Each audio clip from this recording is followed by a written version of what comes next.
Olá pessoal, em primeiro lugar eu gostaria de agradecer pela companhia de vocês, em estar conosco todas as semanas acompanhando a lição, agradecer àqueles que se inscreveram no canal e àqueles que compartilham com amigos todas essas questões. Nessa semana estudaremos a lição de número 3, como é possível agradar a Deus?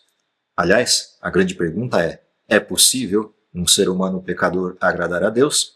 Acompanha com a gente a semana e vamos caminhar juntos na busca da resposta a essa questão.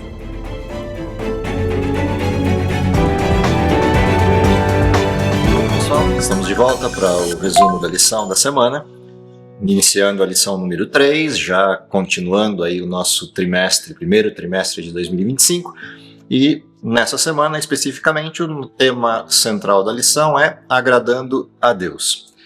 Antes da gente falar um pouquinho desse tema, antes da gente aprofundar as discussões a respeito desse tema, me ocorreram algumas perguntas durante a semana, feitas por alguns de vocês, de como a gente pode manter o foco naquilo que é o tema central da lição da Escola Sabatina. Alguns têm observado de que a lição abre uma porção enorme de temas e fica difícil encontrar qual é o tema central que o autor se propunha naquela lição para aquela semana.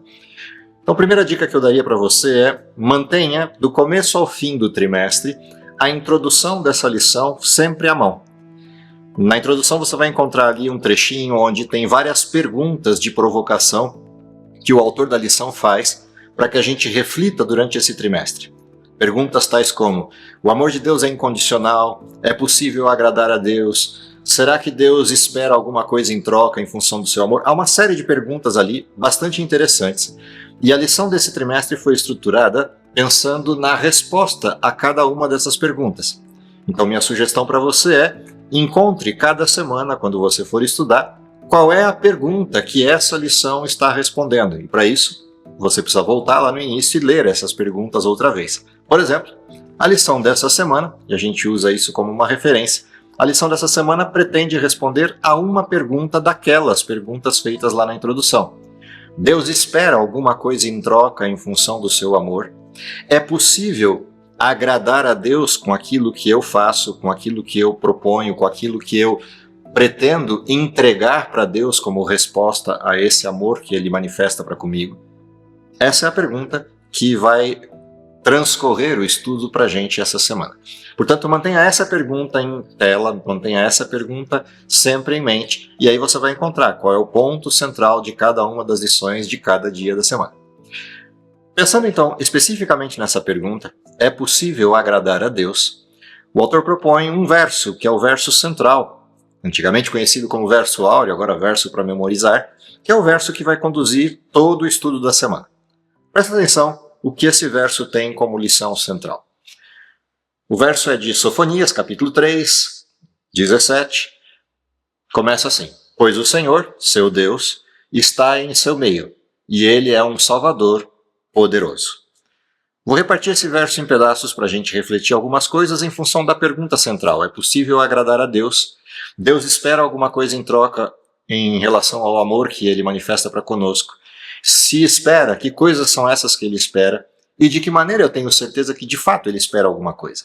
Olha como o verso continua. O verso diz assim: Ele se agradará de vocês com exultação e acalmará todos os seus medos com amor. Portanto, não resta dúvida de que Deus espera alguma coisa. Ele se agrada de nós. Mas o interessante é que Ele se agrada de nós não de uma maneira qualquer. Óbvio que a gente tenta ilustrar Deus com linguagem humana. Deus é infinito, infinitamente poderoso, impossível de caber na mente humana da forma como Ele é. Mas de alguma maneira a gente precisa compreender a Deus, minimamente para poder conviver com Ele e relacionar-se com Ele. E portanto a gente se vale da linguagem humana para tentar ilustrar questões em relação à nossa compreensão de Deus. E nesse sentido, o texto de Sofonias traz essa referência. Deus se agrada de nós, mas não se agrada de um jeito qualquer. Ele se agrada com exultação.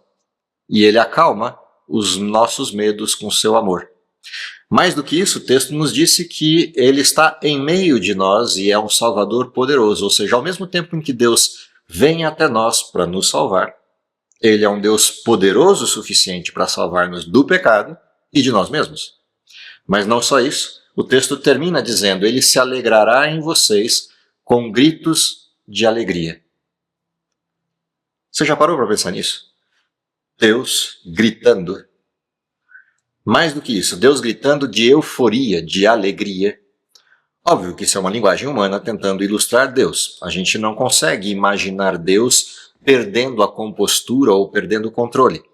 Mas a maneira que o autor bíblico encontra para ilustrar a alegria de Deus por um pecador que se arrepende, por um pecador que volta a conviver com Deus, por alguém que compreende o que Deus fez por nós, é dizer: esse Deus grita de alegria. Eu não sei se você já se viu numa situação assim. Imagina você num campo, seja um campo de qualquer tipo de esporte, futebol, tênis, vôlei, e tem uma torcida. No meio dessa torcida está sentado Deus, olhando para você na competição. E a cada ponto que você marca, ele grita de alegria. Dá para imaginar um Deus assim? É esse o Deus que Sofonias tenta descrever para a gente nesse texto. O que significa então que a nossa compreensão de Deus passa pela percepção de entender que esse Deus de fato quer se relacionar conosco, do mesmo jeito que nós também queremos nos relacionar uns com os outros e com Ele. Além disso, a lição vai apontar nessa introdução para algumas outras questões importantes. Uma dessas questões importantes é que Deus nos observa como seu filho. Ou seja, nos vê a partir da maneira ou dos olhos que ele enxerga Jesus. É como se ao olhar para nós tivesse um filtro entre Deus e nós, e esse filtro é Cristo. Portanto, toda vez que ele me vê, ele não vê o meu pecado, a minha condição, as minhas dificuldades no sentido de como isso me separa dele, mas ele vê Cristo em nós. O que significa dizer que o mesmo amor que ele manifestou por seu filho é o amor que ele manifesta para conosco. Além disso, essa expressão de amor, de enxergar-nos a partir da visão de Cristo, é a certeza que a gente tem de que esse Deus nos recebe, nos aceita como seu filho. A Bíblia diz que nós somos aceitos como filhos por adoção, porque saímos debaixo da tutela de Deus, fomos transformados em filhos do pecado e agora retornamos a Deus. Mas é mais que isso. É mais do que só filhos por adoção. Afinal de contas, fomos criados por Deus. Isso significa dizer, então, que de alguma forma, quando Deus nos vê a partir dos olhos que ele vê a Cristo, ele expressa para nós algo que às vezes nos incomoda. Por exemplo, você talvez já tenha se sentido olhando para Deus ou tentando buscar a Deus. Você tenha sido pego, talvez, em algum tipo de pensamento como: será que Deus vai me aceitar? Será que eu não fui longe demais? Será que o que eu fiz não é tão desagradável que ele não possa mais me receber ou perdoar? Observar Deus a partir dessa perspectiva, às vezes, é algo que nos incomoda. O antídoto para isso é lembrar qual é o preço que nós tivemos para Deus. Lembra João 3,16? Já falamos desse verso outras vezes. Expressa exatamente esse preço. Deus amou o mundo de tal forma que deu seu filho, seu único filho, para que todo aquele que crê não pereça, mas tenha a vida eterna. O que significa que o preço que nós temos para Deus, ou seja, o quanto a gente vale para Deus, é o preço do seu próprio filho, do seu único filho. Portanto, não se sinta como alguém que tenha valor menor, que valha menos para Deus do que realmente vale. Aliás, isso seria até uma ofensa a Deus. Porque o preço que ele pagou por você e o preço que ele pagou por mim não tem medida. Tendo isso como base, isso como pano de fundo, quais são os elementos e temas centrais dessa semana? O primeiro desses temas é a gente se lembrar de uma história, a história do filho pródigo. E é interessante que a Bíblia, ao retratar essa história lá no capítulo 15 de Lucas, ao trazer essa parábola, ela traz dentro de um contexto de outras duas parábolas. A parábola do filho pródigo é uma referência clara do valor que nós temos para Deus e, mais que isso, é uma referência clara de tudo aquilo que Deus fez para nos resgatar. O que é interessante no título que o autor escolheu, se você reparar, ele colocou lá: mais valiosos do que podemos imaginar.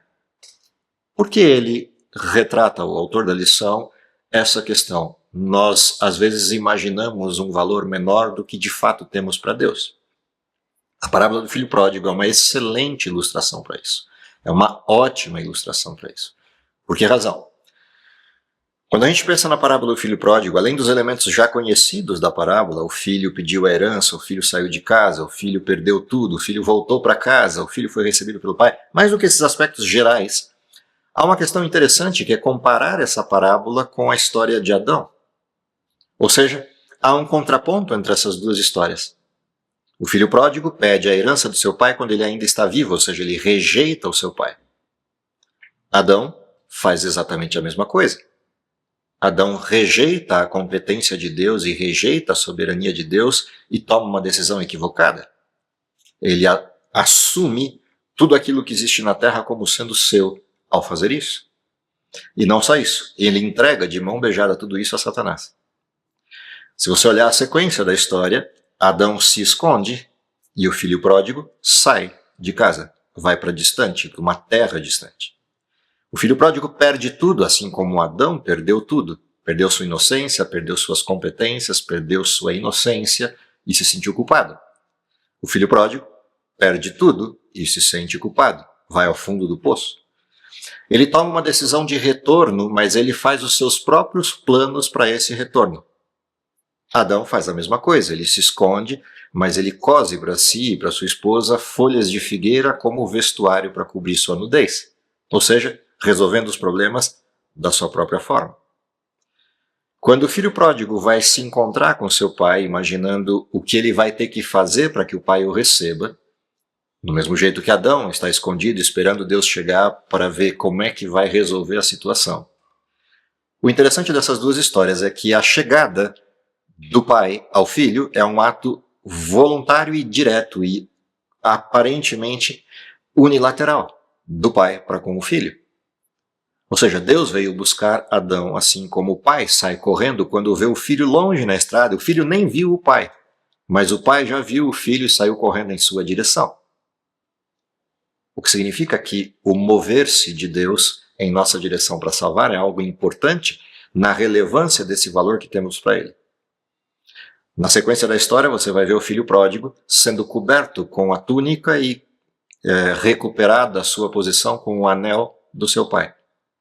Você vai à história de Adão e você vê a mesma coisa. Deus cobre a Adão e cobre a Eva com peles. De onde vieram essas peles e essa túnica? No caso do filho pródigo, do pai. É a sua própria capa que cobre o filho. No caso de Adão e Eva, é a pele de Deus. Afinal de contas, um cordeiro deu a vida para que Adão saísse do Éden vestido. As duas histórias ilustram mortes. Na história do início da Bíblia, a história de Adão e Eva, a morte de um cordeiro que permite a salvação e a reintegração de Adão e Eva ao relacionamento com Deus. No caso do filho pródigo, um novilho que é sacrificado, é morto, para que a festa comece. O que essas duas histórias acabam trazendo como ilustração interessante da salvação.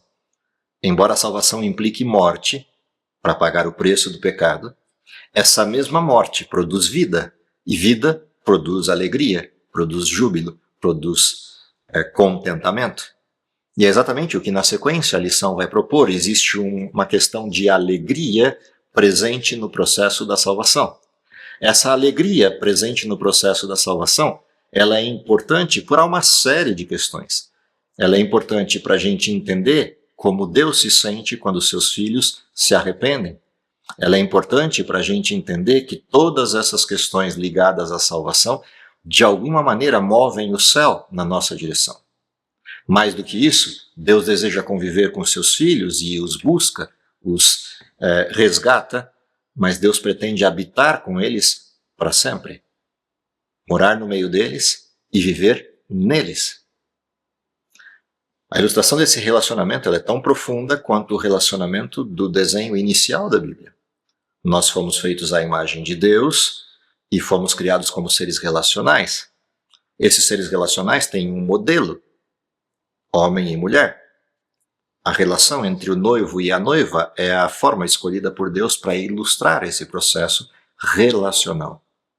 Não só isso, a abordagem de pais e filhos, também presente no desenho da criação, ela se faz presente na relação de Deus para conosco. Afinal de contas, somos chamados de filhos de Deus. O que significa que compreender a Deus de maneira adequada para poder entender como podemos agradá-lo implica em a gente entender essa relação. Infelizmente, o pecado deslustrou esse processo. Muitas pessoas têm dificuldades na compreensão de Deus por terem dificuldades na compreensão dos seus pais. Muita gente tem dificuldade de compreender a relação com Deus porque tem dificuldades no relacionamento esposo e esposa. E isso se projeta de alguma forma nessas metáforas. Ao passo que, se a gente tem uma compreensão adequada desses modelos relacionais e os revitaliza, acontece uma coisa muito interessante. Se eu compreendo adequadamente Deus, isso revitaliza os meus processos relacionais enquanto humano. E se eu compreendo esses processos relacionais enquanto humano como deveriam ter sido num Éden perfeito, eu tenho uma compreensão melhor de Deus. Ou seja, é um processo complementar de compreensão. De certa maneira, foi a forma como Deus escolheu ilustrar aquilo que Ele é na relação conosco. Na continuidade da lição dessa semana, a gente vai para a lição de terça-feira e ali tem a pergunta central: podemos agradar a Deus? É possível que a gente faça algo que agrade a Deus? E se sim, como é que Deus pode ser agradado? Quais são os elementos em nós que de alguma forma implicam essa agradabilidade de Deus, essa manifestação de um ser agradável? Há uma sugestão de textos na lição de terça-feira que eu aconselho você a olhar com calma, mas algumas das palavras importantes presentes nesses textos fique na sua memória quando for buscá-los. Primeiro, uma das formas de agradar a Deus é a manifestação de humildade. Mas não só isso. Generosidade, retidão, paciência, bondade, justiça, amor são referências presentes no processo de agradar a Deus. Uma última questão, no texto de 2 Coríntios, o capítulo 9, o verso 7, você encontra lá a abordagem de que Deus ama aquele que dá com alegria. Como é possível agradar alguém que tem tudo? Percebe que Deus não se agrada daquilo que eu dou. Ele se agrada do motivo. Ele não se agrada das coisas que eu entrego, porque ele já tem tudo. Ele se agrada de quem eu sou enquanto entrego. Portanto, a grande questão está nos motivos.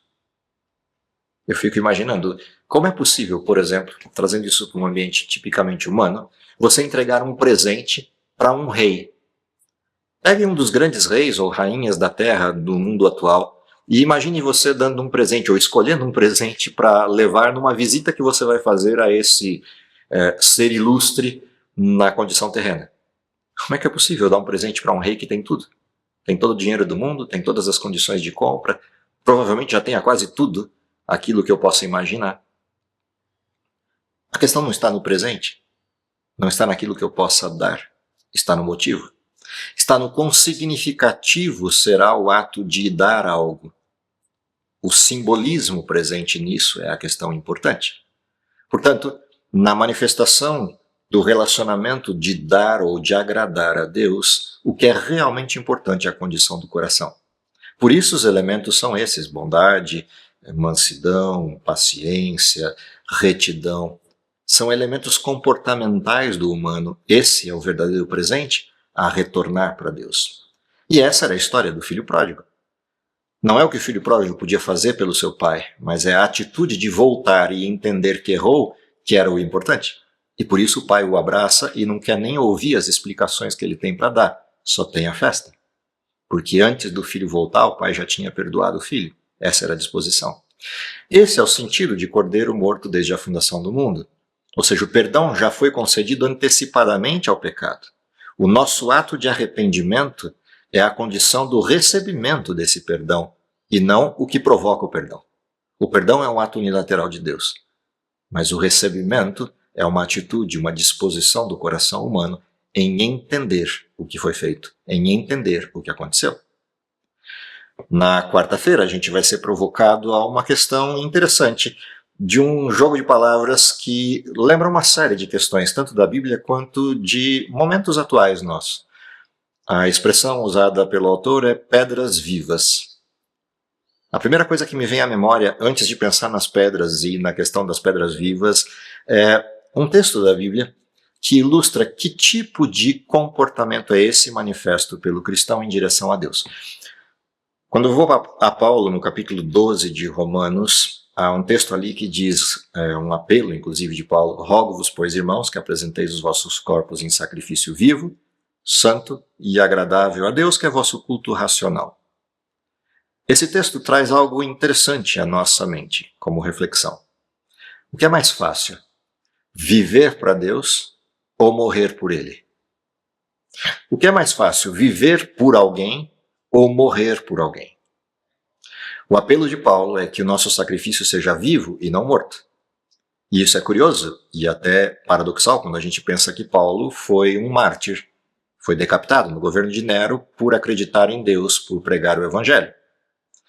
Mas para Paulo, na perspectiva de Paulo, morrer era mais fácil do que viver. Viver dá trabalho. Viver exige uma série de competências e de abdicações, de um desenvolvimento de paciência e perseverança sem tamanho. Morrer é um ato único. Sim, exige coragem, exige fé, exige tenacidade, mas é um ato único. Morreu, acabou. Mas viver não. O que significa que o apelo de Paulo é para uma transformação que me leve a entender que todos os sacrifícios contínuos do viver são exatamente os elementos que refletem o comportamento de Deus para conosco. Ou seja, o que é viver por Cristo. O que é ser sacrifício vivo por Cristo? Eu separei alguns elementos que talvez sirvam de reflexão para você. O primeiro desses elementos tem a ver com a expressão da pergunta que está na lição de quarta-feira. Diz assim: como que seres humanos pecadores podem agradar a Deus? Eu diria para você que, no contexto de um sacrifício vivo, a primeira coisa importante para que seres pecadores possam agradar a Deus é entender o sacrifício de Cristo. Ou seja, quando eu entendo o que Cristo fez por mim, eu entendo que o meu pecado se torna irrelevante, não no sentido de que ele é sem importância. Ele é irrelevante no sentido de que o amor de Deus supera isso. Mas há algo que Deus espera, que eu entenda que esse mesmo pecado que Deus torna irrelevante na relação conosco, por dar esse primeiro passo, esse pecado precisa ser reconhecido. E é nesse contexto que surge o arrependimento. Portanto, eu reconheço o sacrifício de Cristo quando eu reconheço que eu sou pecador. Aliás, essa é a primeira ação do Espírito Santo. Me levar à compreensão de que pecado é pecado mesmo. Mas uma vez que eu compreenda o sacrifício de Cristo, há um chamado, há um convite. E o segundo aspecto importante dentro dessa relação é aceitar o convite de Deus. Ou seja, Cristo morreu como um convite. O convite de que eu, entendendo o sacrifício, volte para casa. É a ação do filho pródigo voltando para casa. Mas voltar para casa não é a única questão. Eu preciso estar disposto a viver debaixo dos paradigmas da casa. Afinal de contas, o que motivou a minha fuga da casa foi não concordar com as regras, não concordar com os valores, não concordar com os princípios. O que me motiva a voltar para casa é o conforto da casa ou os princípios que eu perdi? Para muita gente, a percepção de que Deus tem critérios, Deus tem valores, Deus tem princípios, Deus tem regras, Deus tem leis, soa como algo incompatível com Deus. Mas você já parou para pensar que Cristo só morreu por causa disso? Porque as leis, as regras, os critérios, os paradigmas, os princípios exigiam isso. Deus é um Deus justo, Deus é um Deus misericordioso. As duas coisas atuam juntas. A misericórdia e a justiça são facetas diferentes de uma única palavra: amor. Deus não seria amor se não fosse justiça, e não seria amor se não fosse misericórdia. A existência desses dois juntos é que permite o amor. O que significa dizer que Deus tem uma expectativa. Todo aquele que o ama, obedece. Todo aquele que aceita Deus, recebe Deus. Nesse sentido, a última questão que envolve todo esse processo é eu reconhecer que há uma pessoa que atua em mim. E essa pessoa é chamada de Espírito Santo. Ele me convence do pecado, ele me conduz à justiça de Cristo, E, por fim, ele me faz entender que por causa da justiça de Cristo eu sou justificado e posso passar de pé pelo juízo. O que significa então dizer que no apelo de Paulo, rogo-vos, pois, irmãos, que apresenteis os vossos corpos em sacrifício vivo, santo e agradável a Deus, há um complemento. E esse complemento é: não vos conformeis com o presente século. Antes, renovem a vossa mente. E essa renovação da mente é a grande questão da convivência com o Espírito Santo. Portanto, o quarto elemento é aceitar que o Espírito Santo produza em nós a transformação necessária para viver eternamente com Deus. Afinal de contas, Deus não espera receber pessoas que estejam descontentes com os seus critérios. Deus quer viver eternamente conosco, mas Ele quer que também sejamos felizes e estejamos felizes em viver com Ele. Na carona disso, eu me lembro de uma canção, você talvez já tenha escutado, se não, aconselho, dá uma procurada lá na internet. É uma canção antiga de um compositor brasileiro chamado Williams Costa Jr., e ela tem exatamente o contexto dessa lição de quarta-feira, pedras. Há uma série de coisas que poderíamos falar sobre isso, mas dentro do contexto do agradar a Deus, ser pedras vivas é uma ilustração direta da resposta de um sacrifício vivo. E por que eu estou falando dessa música? Porque a letra dela é praticamente sublime e, eu diria eu, insuperável na explicação desse contexto de pedras vivas. Acompanhe um pedacinho da letra, depois você escuta o restante na sua casa. Diz assim: nós éramos pedras de rua, chutadas, pisadas por pés, batíamos contra outras pedras, rolávamos sempre em revés, até que caímos no abismo, disformes, quebradas, sem luz. Nas trevas da noite ficamos, perdidas à sombra da cruz. E aí vem o coro: a pedra que os homens quebraram ficou como pedra angular, a pedra que foi rejeitada é pedra que pode salvar.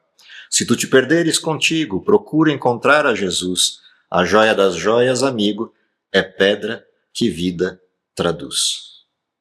Entende o significado, entende o sentido de Cristo, entende o sentido da manifestação do sacrifício de Cristo para que eu possa responder como sacrifício vivo. Qual é a expectativa de Deus para conosco? Que eu responda sim a esse sacrifício, que eu aceite o perdão, que eu receba a condição do perdão, que eu aceite o reino de Deus na sua forma completa, que eu entenda os princípios, mas principalmente que o meu comportamento manifeste essa transformação. Porque aí as pessoas que estão ao meu redor poderão ter como resposta, como retorno, o restante da letra dessa canção. A última lição da semana nos provoca a uma situação importante. Há um alvo no processo relacional. Isso tem a ver com o texto que abriu a lição. Nós temos um propósito de vida, e esse propósito de vida é retornar a Deus aquilo que Ele fez por nós. Retornar para Deus enquanto indivíduos e retornar a Deus aquilo que somos e temos. Mas como isso é possível? Se a gente tivesse que se perguntar e resumir numa frase curta, como é possível agradar a Deus? A Bíblia tem um texto que ilustra isso. Esse texto você vai encontrar em Hebreus, capítulo 11, o verso 6. Sem fé é impossível agradar a Deus. Em outras palavras, tem um caminho para essa questão, tem um caminho para poder agradar a Deus, e esse caminho é o caminho da fé. A fé é um dom de Deus, ela vem pelo ouvir e ouvir da palavra de Deus. O que nos permite a compreensão de Deus e o que nos permite o exercício da fé é a mediação de Cristo. Em outras palavras, Cristo deu o primeiro passo, Cordeiro morto desde a fundação do mundo. Nos reconcilia com o Pai, assim diz o texto de Romanos, no capítulo 5. Nós fomos justificados por Cristo, mediante a fé, e por isso temos paz com Deus.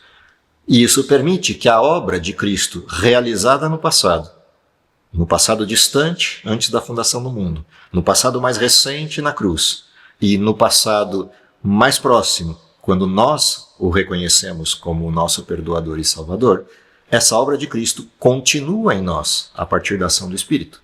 O que significa que a fé se desenvolve nesse processo e é a primeira grande questão envolvida na resposta agradável a Deus. Por isso, sem fé, é impossível agradar a Deus. Mas há dois outros textos que ilustram isso, de 2 Coríntios, capítulo 5, verso 9, que diz assim: porém, acima de tudo, o que nós queremos é agradar o Senhor, seja vivendo no corpo aqui, seja vivendo lá com o Senhor. Em outras palavras, seja na vida terrena ou na vida futura, na eternidade do céu, nosso grande alvo é agradar a Deus. E por que esse alvo é chamado de digno? Ele é digno porque o Cordeiro que foi morto fez digno. Outro texto, 1 Tessalonicenses 4, verso 1, diz assim: finalmente, irmãos, rogamos e exortamos no Senhor Jesus que, assim como recebestes de nós, de que maneira convém onde andar e agradar a Deus, assim andai, para que possais progredir cada vez mais. Ou seja, a caminhada com Cristo, o ser sacrifício vivo, é um processo de desenvolvimento, usualmente conhecido como santificação.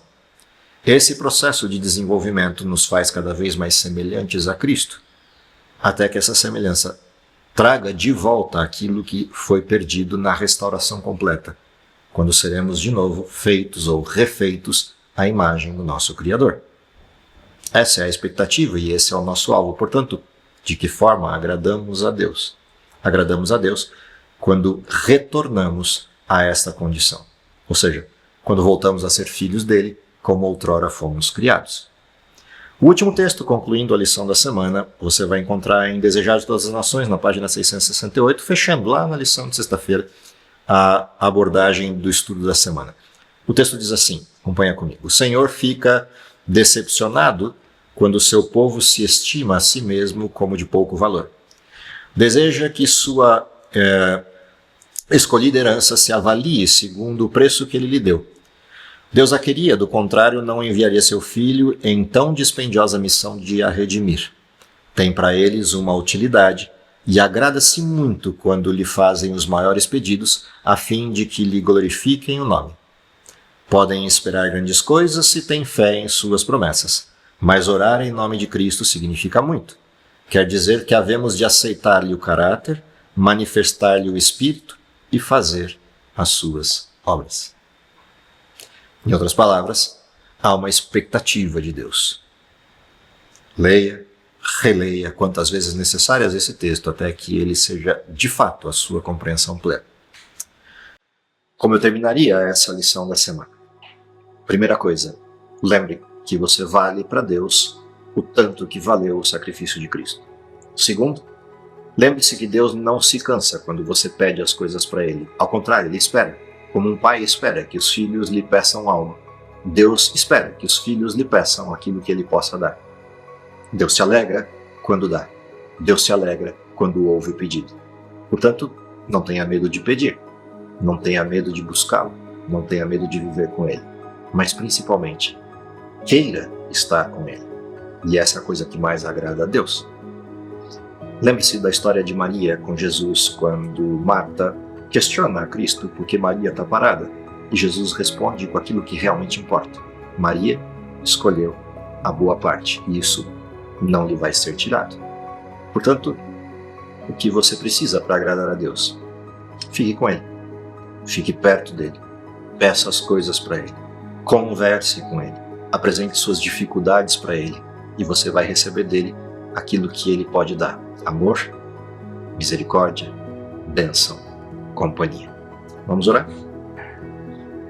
Querido Pai que está nos céus, te agradecemos pelo dom da vida, te agradecemos pelo teu maravilhoso amor que nos alcançou na pessoa de Cristo. Te agradecemos pela presença contínua do Espírito que permite o nosso desenvolvimento e, acima de tudo, nos permite moldar o caráter a cada vez mais próximo daquilo que é o caráter de Cristo. Dá-nos força a cada dia para que possamos desenvolver esse relacionamento e, principalmente, que possamos desejar estar contigo eternamente. É o nosso pedido por Jesus. Amém.